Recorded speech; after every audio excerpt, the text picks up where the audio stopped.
Baik, Assalamualaikum warahmatullahi wabarakatuh. Perkenalkan, nama saya Najutul Hijrah HR dengan NIM S1 S1230111 dari kelas ganjil. Nah, pada video kali ini saya akan menjelaskan tentang metode KNN. Metode KNN di mana di sini kita akan membangun model pertama tentang Canner Snake Board atau KNN. Nah, di sini kita dapat memulai dan membangun model model machine learning yang sebenarnya ada banyak algoritma klasifikasi discrete yang dapat digunakan. Nah, di sini kita akan menggunakan pengklasifikasikan KNN atau Canner Snake Board yang sangat mudah dipahami. Nah, membangun model ini hanya terdiri dari menyimpan set latihan untuk membuat prediksi untuk titik data baru. Algoritma menemukan titik dalam set pelatihan yang paling dekat dengan titik baru tersebut. Kemudian ia akan menetapkan label titik pelatihan ke titik data yang barunya. Nah, huruf K pada Canner Snake Board menunjukkan bahwa alih-alih yang menggunakan tetangga terdekat dengan titik data baru. Jadi kalau KNN dia itu dia melihat dengan tetangga terdekatnya. Jadi kita dapat mempertimbangkan sejumlah tetangga K yang tetap dalam pelatihan.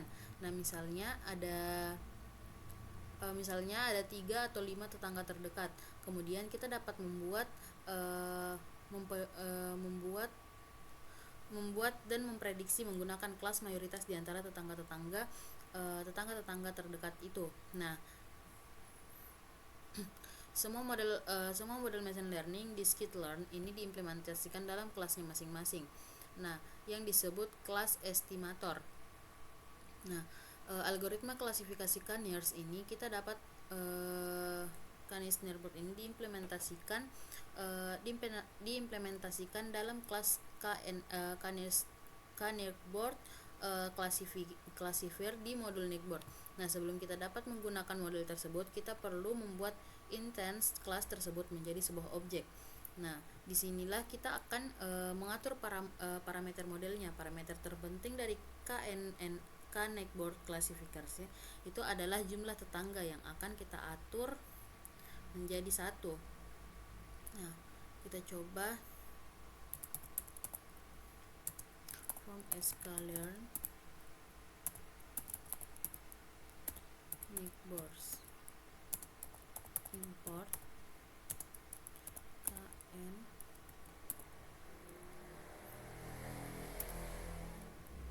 Nick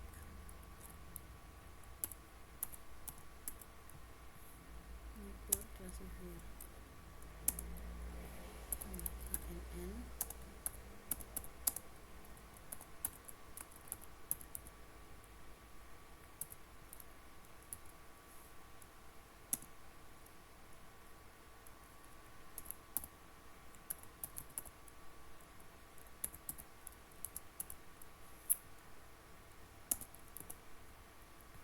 Nah, kita coba run.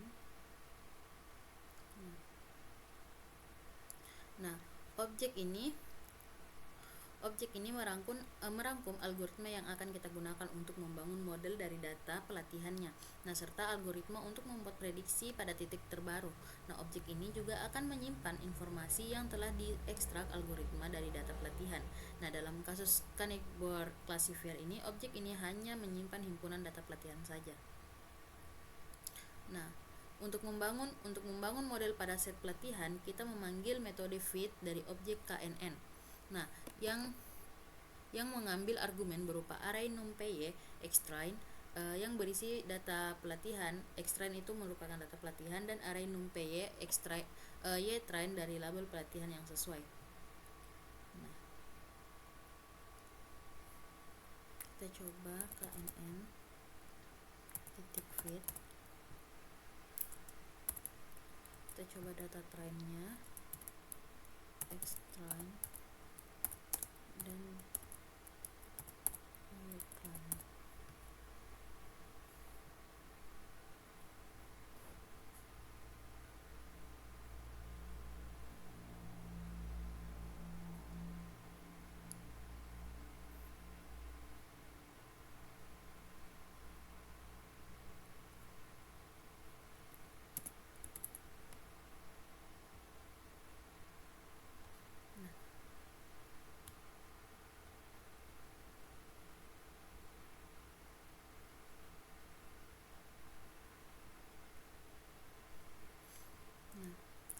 di sini metode fitnya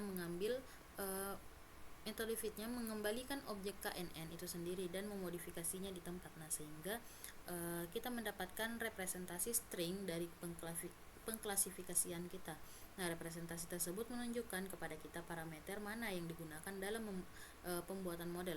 Hampir semuanya adalah nilai default, tetapi ada juga yang juga dapat menemukan n-neighbor 1 yang merupakan parameter yang kita berikan. Sebagian besar model di sklearn ini memiliki banyak parameter, tetapi sebagian besar diantaranya adalah optimasi kecepatan atau untuk kasus penggunaan yang sangat khusus. Nah, di sini kita tidak perlu khawatir tentang parameter lain yang ditunjukkan dalam representasi ini, karena mencetak model sklearn dapat menghasilkan string yang sangat panjang, tetapi kita juga tidak perlu takut dengan hal ini karena kita akan membahas semua parameternya nanti. Nah, di sini kita akan membuat prediksi, di mana sekarang prediksi menggunakan model ini pada data baru yang mungkin belum kita ketahui label yang benarnya apa. Nah, bayangkan kita menemukan bunga iris di alam liar dengan panjang sepal 5 cm. Nah, lebar sepal 2,9 cm, panjang petal itu 1 cm, dan lebar petalnya itu spesies iris. Apakah ini kita dapat memasukkan data ini ke dalam array NumPy?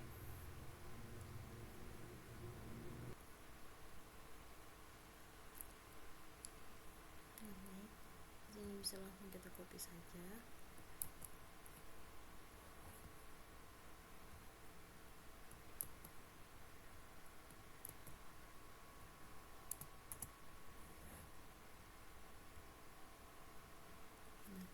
Ini hasilnya X-nya shape 1,4.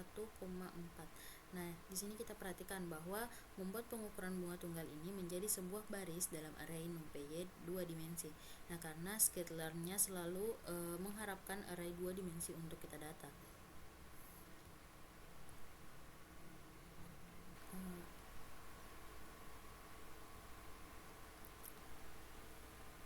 Di sini mengevaluasi model. Nah, disinilah set data uji yang kita buat sebelumnya berperan.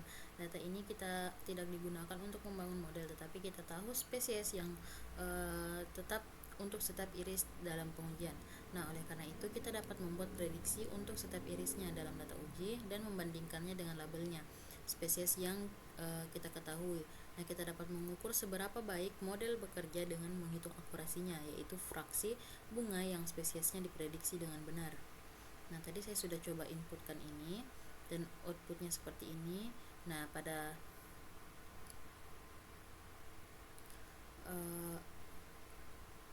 output yang ada di sini itu dimulai dari angka 2, namun pada saat kita lakukan pengujian pada codingan tersebut, di sini dimulai dari angka 111011.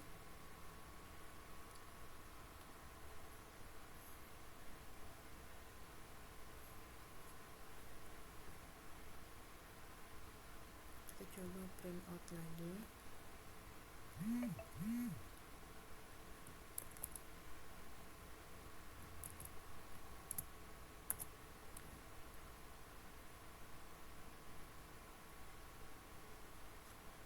Nah, ini untuk prediksinya itu total skornya masih agak bukan menambah, malah dia itu akan mengurang gitu. Nah, untuk model di sini akurasi pengujiannya itu 0,92, yang berarti kita membuat prediksi yang tepat untuk setiap iris dalam set pengujian. Nah, berdasarkan beberapa asumsi matematis, ini berarti kita dapat mengharapkan model kita benar 92% dari waktu untuk iris baru. Tapi kalau kita lihat di modul itu skornya akurasinya 0 sampai 97, dia itu dia itu bisa mengharapkan model kita benar 97% dari waktu untuk iris baru. Nah, untuk aplikasi botani amatir kita, tingkat akurasi yang lebih tinggi ini berarti model kita mungkin cukup dapat kita percaya untuk digunakan.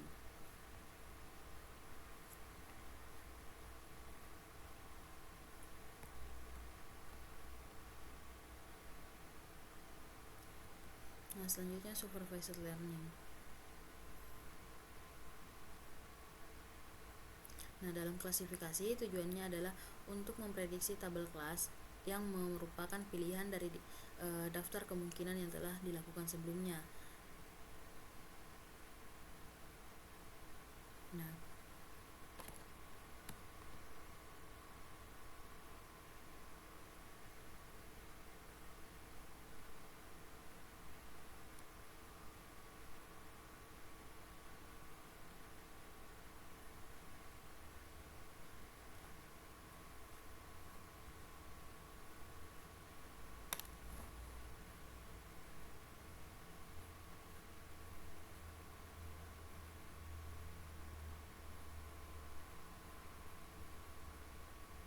Nah, selanjutnya kita masuk ke Canier's Snakeboard.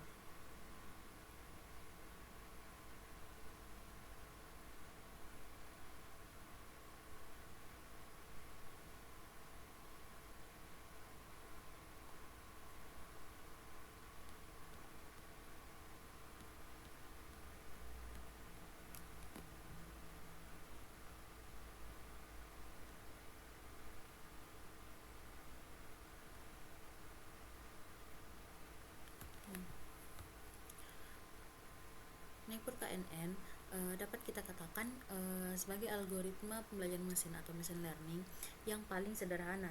Nah, di mana dia itu membangun model hanya terdiri dari menyimpan dataset pelatihan. Nah, untuk membuat prediksi untuk titik data baru, algoritma menemukan titik data terdekat dalam dataset pelatihan, yaitu tetangga terdekatnya. Dia menggunakan tetangga terdekat seperti yang tadi saya jelaskan.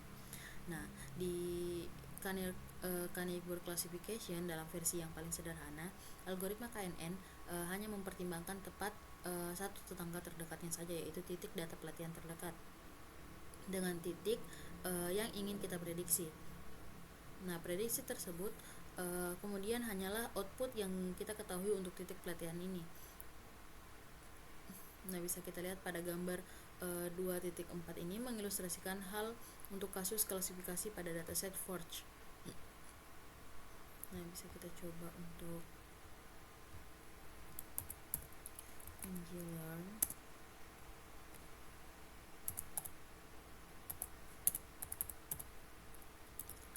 plots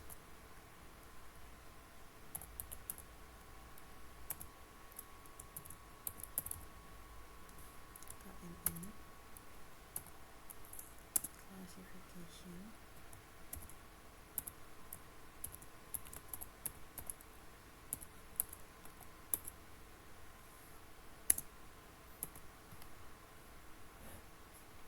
Ini kita coba run.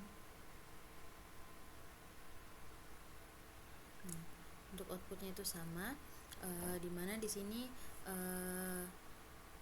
kita menambahkan 3 titik data baru yang ditunjukkan sebagai bintang. 3 titik data terbaru yang kita tunjukkan sebagai bintang. Untuk masing-masing titik tersebut, di sini kita menandai titik terdekat dalam set pelatihan. Nah, prediksi algoritma Canier's Snakeboard atau KNN, yaitu adalah label dan dari titik tersebut. Nah, di sini kita hanya mempertimbangkan tetangga terdekatnya saja.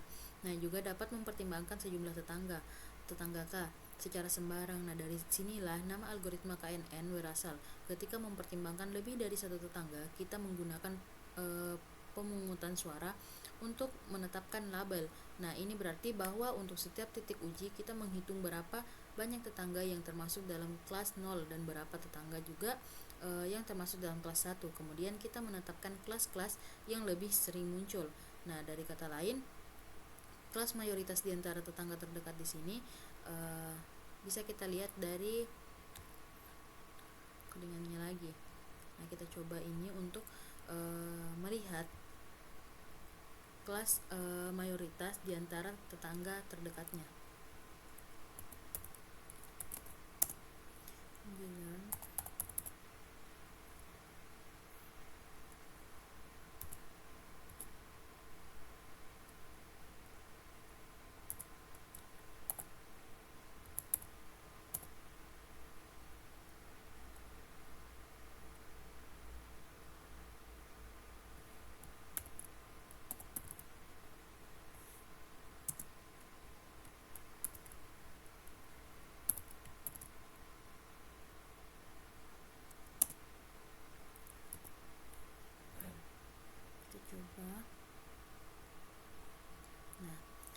kita lihat sekali lagi prediksinya ditunjukkan sebagai warna yang tanda silang. Tanda silang ini kita lihat bahwa prediksi untuk titik data baru di kiri atas, dan tidak sama dengan prediksi ketika kita hanya menggunakan satu tetangga saja. Nah, meskipun ilustrasi ini masih masalah klasifikasi biner, metode ini dapat diterapkan pada dataset dengan jumlah kelas berapapun. Nah, untuk kelas yang lebih banyak, kita menghitung berapa banyak tetangga yang termasuk dalam setiap kelas, dan sekali lagi memprediksi kelas yang paling umum. Sekarang mari kita lihat bagaimana kita dapat menerapkan algoritma KNN menggunakan skate-learn. Pertama, kita membagi data kita menjadi set pelatihan dan set pengujian atau data test dan data training. Nah, sehingga kita dapat mengevaluasi kinerja generalisasinya.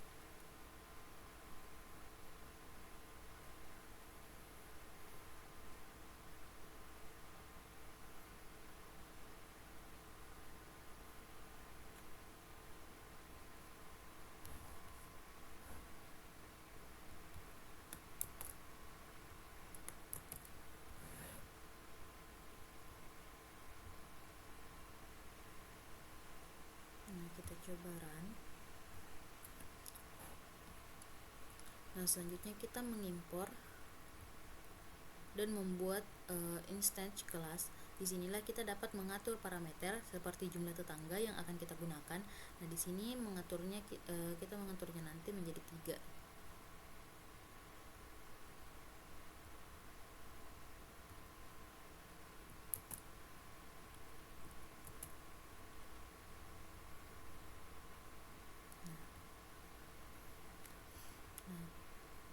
Sekarang kita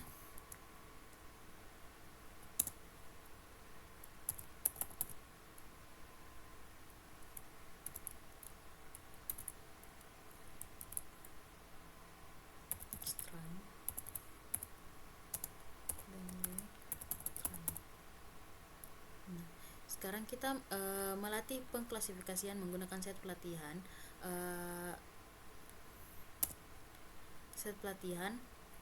untuk KN Nextboard Classifier. Ini berarti kita menyimpan dataset sehingga kita dapat menghitung tetangga selama prediksinya. Selanjutnya, untuk membuat prediksi pada data uji atau data tes, kita memanggil metode predict untuk setiap titik data dalam set uji. Nah, metode ini menghitung tetangga terdekatnya dalam set pelatihan dan menemukan kelas yang paling umum di antara tetangga tersebut.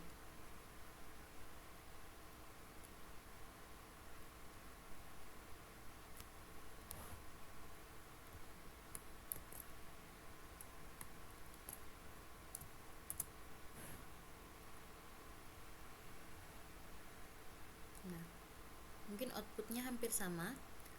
Test set prediction 10101000. Nah, untuk mengevaluasi seberapa baik model kita, kita melakukan generalisasi. Kita dapat memanggil metode score dengan data set beserta label ujinya.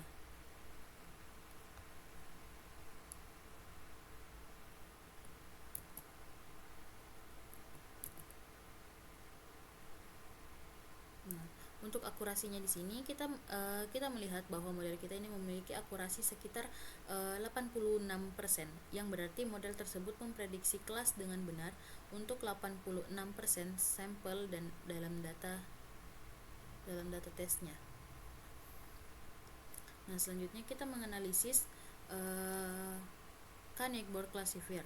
Nah, untuk data 2 dimensi kita juga dapat mengilustrasikan prediksi untuk semua titik yang mungkin di bidang XY. Kita mewarnai bidang tersebut sesuai dengan kelas yang akan diberikan pada satu titik di wilayah ini. Nah, hal ini memungkinkan kita dapat melihat batas keputusannya, yaitu batas antara tempat algoritma memberikan kelas 0 dan tempat algoritma memberikan kelas 1.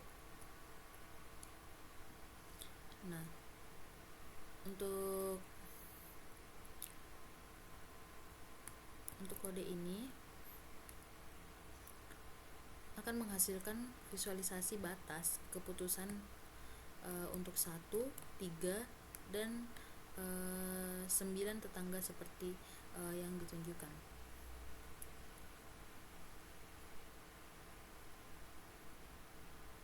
Untuk CLF nya kita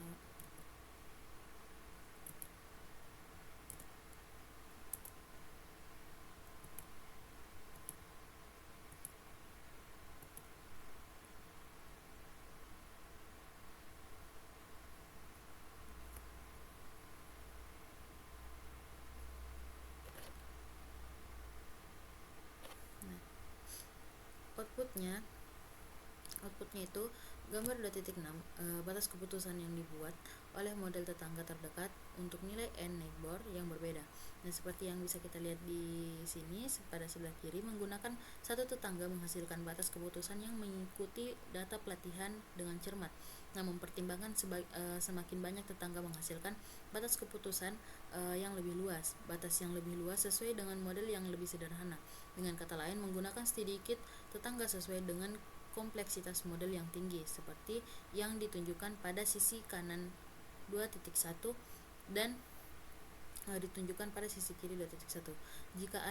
Jika kita mempertimbangkan kasus ekstrim di mana jumlah tetangga adalah jumlah semua titik data dalam set pelatihan, setiap titik uji akan memiliki tetangga yang persis sama. Nah, semua prediksi akan sama kelas yang paling sering muncul dalam set pelatihan.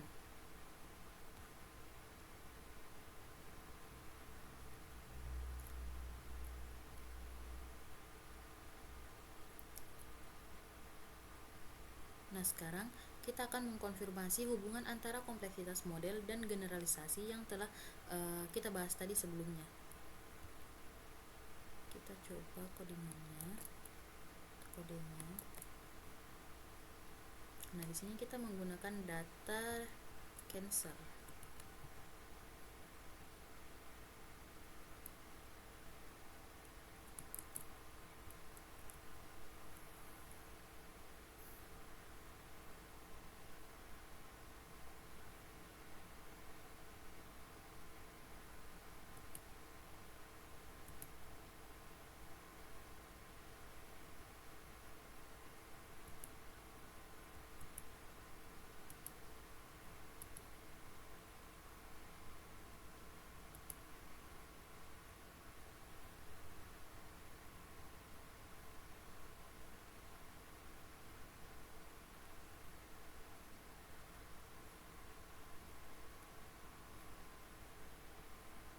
Nah, di sini grafik tersebut menunjukkan akurasi set pelatihan dan pengujian atau akurasi set test dan set training pada sumbu Y terhadap pengaturan n neighbor pada sumbu X. Nah, meskipun grafik di sini nyata jarang sekali mulus, kita masih dapat mengenali beberapa karakteristik overfitting dan underfitting. Nah, bisa kita perhatikan bahwa karena mempertimbangkan lebih sedikit tetangga sesuai dengan model yang lebih kompleks, grafik tersebut dibalik secara horizontal. Nah, relatif terhadap ilustrasi tersebut.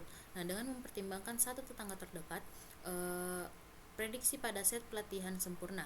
Tetapi ketika kita lebih banyak tetangga dipertimbangkan, model menjadi lebih sederhana dan akurasi pelatihannya juga menurun. Nah, akurasi set pengujian untuk menggunakan satu tetangga lebih rendah daripada ketika menggunakan lebih banyak tetangga. Nah, menunjukkan bahwa menggunakan satu tetangga terdekat menghasilkan model yang terlalu kompleks. Di sisi lain, ketika kita mempertimbangkan 10 tetangga, model terlalu sederhana dan kinerjanya bahkan lebih buruk.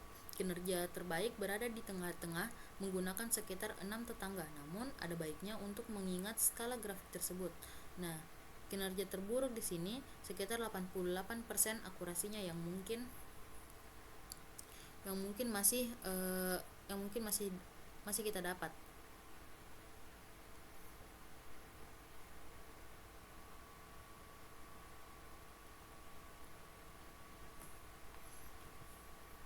Nah, selanjutnya K-neighbor regression.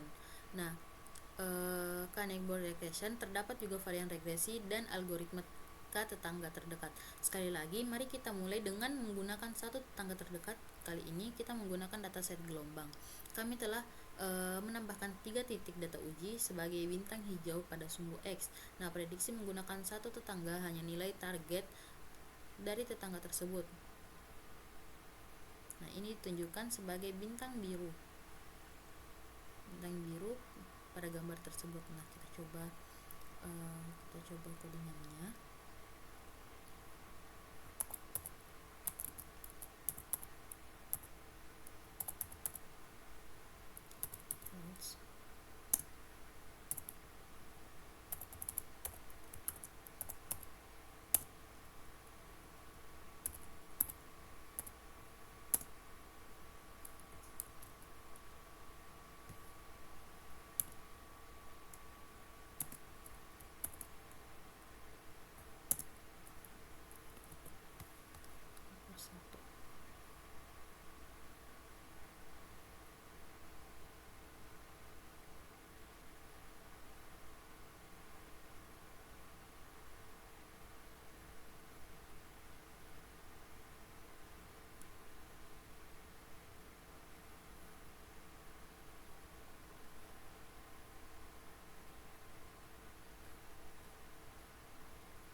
Di sini datanya tidak ada. Sekali lagi kita dapat menggunakan lebih dari satu tetangga terdekat untuk regresi ketika menggunakan beberapa tetangga terdekat. Prediksinya adalah rata-rata dan mean dari tetangga yang relevan.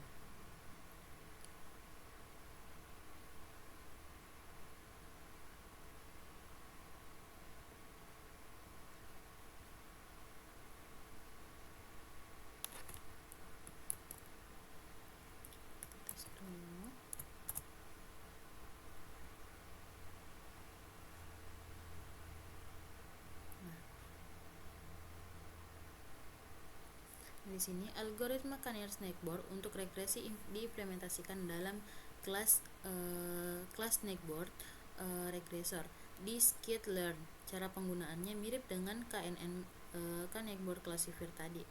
Nah, bisa kita coba untuk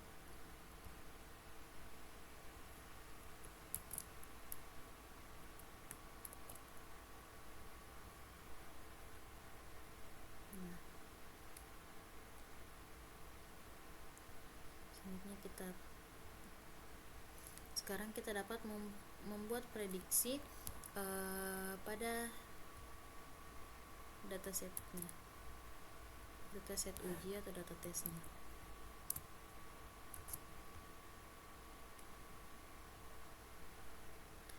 Nah, di sini kita juga dapat mengevaluasi model menggunakan metode skor atau metode atau akurasinya. Nah, yang untuk regressor mengembalikan skor R juga dikembalikan skor R coefficient determinasi merupakan ukuran kebaikan prediksi untuk model regresi dan menghasilkan skor antara 0 dan 1. Nah, nilai 1 sesuai dengan prediksi sempurna dan nilai 0 sesuai dengan model konstan yang hanya memprediksi rata-rata respon set pelatihan.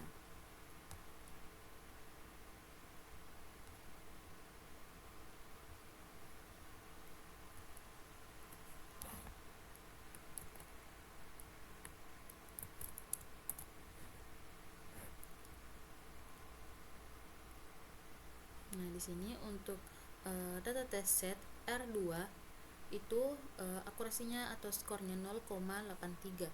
Nah, di sini menunjukkan kesesuaian model yang relatif lebih baik. Nah, selanjutnya kita menganalisis Canyer-Snakeboard regressor. Nah, untuk dataset satu dimensi kita dapat melihat seperti apa prediksi untuk semua kemungkinan nilai fiturnya. Nah, untuk melakukan itu kita membuat dataset uji yang terdiri dari banyak titik pada garis. Nah, kita coba untuk codingannya.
gambar di sini kita membandingkan prediksi yang dibuat oleh regresi tetangga terdekat untuk nilai n negbor yang berbeda. Nah, seperti yang kita lihat dari grafik ini, dengan hanya menggunakan satu tetangga, setiap titik dalam set pelatihan atau set trennya, data trennya itu memiliki pengaruh yang jelas pada prediksi. Nah, dan nilai prediksi melewati semua titik data. Hal ini menyebabkan prediksi yang sangat tidak stabil, mempertimbangkan lebih banyak tetangga menghasilkan prediksi yang lebih luas, tetapi prediksi ini tidak sesuai dengan data pelatihan dengan baik. Nah, baik, adapun metode yang saya pilih di sini yaitu ada Naive Bayes Classifier atau pengklasifikasian Naive Bayes. Nah, Naive Bayes Classifier ini adalah keluarga pengklasifikasian yang cukup mirip dengan metode linear yang dibahas di bagian sebelumnya, namun mereka cenderung lebih cepat dalam pelatihan. Nah, harga yang harus dibayar itu untuk efisiensi adalah bahwa model Naive Bayes ini sering memberikan kinerja generalisasi yang sedikit lebih buruk daripada pengklasifikasian linear seperti logistic regression dan linear SVC. Nah, alasan mengapa model Naive Bayes ini sangat efisien adalah karena model ini mempelajari parameter dengan melihat setiap fitur secara individual dan mengumpulkan statistik sederhana per kelas dari setiap fitur. Nah, terdapat 3 jenis pengklasifikasian Naive Bayes yang diimplementasikan dalam scale up. Nah,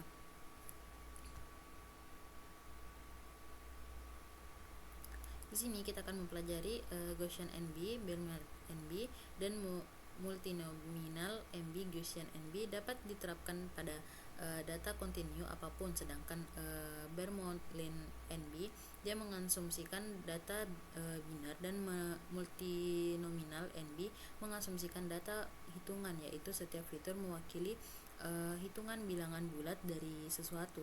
Nah, seperti seberapa sering sebuah kata muncul dalam sebuah kalimat. Nah, Bernoulli NB ini dan multinominal NB sebagian besar menggunakan dalam klasifikasi data teks. Nah, pengklasifikasian Bernoulli NB ini menghitung seberapa sering setiap fitur dari setiap kelas, bukan nol. Hal ini paling mudah dipahami dengan sebuah contoh. Misal, kita coba contohnya.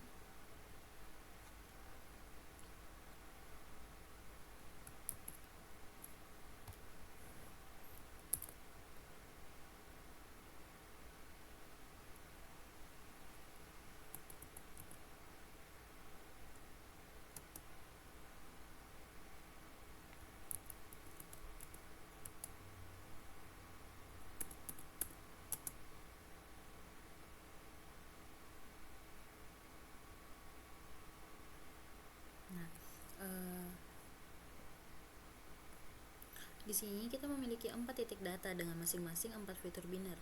Nah, ada 2 kelas 0 dan 1. Di mana untuk kelas 0 itu merupakan titik data pertama dan ketiga. Nah, fitur pertama bernilai 0 2 kali dan bukan 0 0 kali, atau fitur kedua bernilai 0 1 kali dan bukan 0 1 kali, dan seterusnya. Jumlah yang sama kemudian dihitung untuk titik data di kelas kedua. Nah, perhitungan entry bukan 0 per kelas pada dasarnya terlihat, bisa kita lihat untuk inputannya. Kita coba on.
0102 NPIN 1 2021. Nah, dua model naive Bayes lainnya itu multinominal NB dan Gaussian NB sedikit berbeda dalam jenis statistik yang mereka hitung.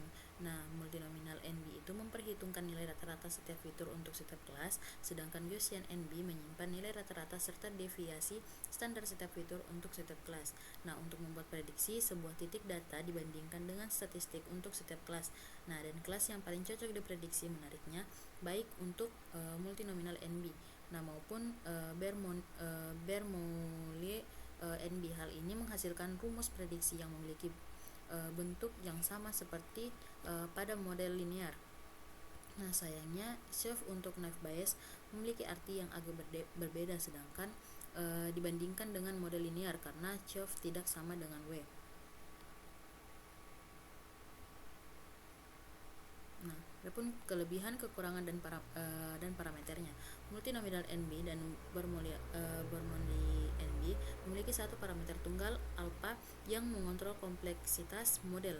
Nah, cara kerja alpha adalah algoritma menambahkan banyak titik data virtual ke data alpha yang memiliki nilai positif untuk semua fitur. Ini menghasilkan penghalusan statistik. Alpha yang besar berarti lebih banyak penghalusan. Nah, menghasilkan model yang kurang kompleks. Kinerja algoritma relatif tangguh terhadap pengaturan alfa. Artinya pengaturan alfa itu tidak krisis untuk kinerja yang baik, namun penyetelannya itu biasanya sedikit meningkatkan akurasi. Nah, Gaussian NB sebagian besar digunakan pada data berdimensi sangat tinggi, sedangkan dua varian naive Bayes lainnya banyak digunakan untuk data hitungan jarang seperti teks. Nah, multinominal NB itu biasanya berkinerja lebih baik daripada binary NB. Nah, terutama pada dataset dengan jumlah fitur bukan 0 yang relatif besar, yaitu misalnya dokumen besar. Nah, model naive Bayes ini memiliki banyak kekuatan dan kelemahan yang sama dengan model linear. Nah, model ini sangat cepat untuk dilatih dan diprediksi dan prosedur pelatihannya mudah dipahami.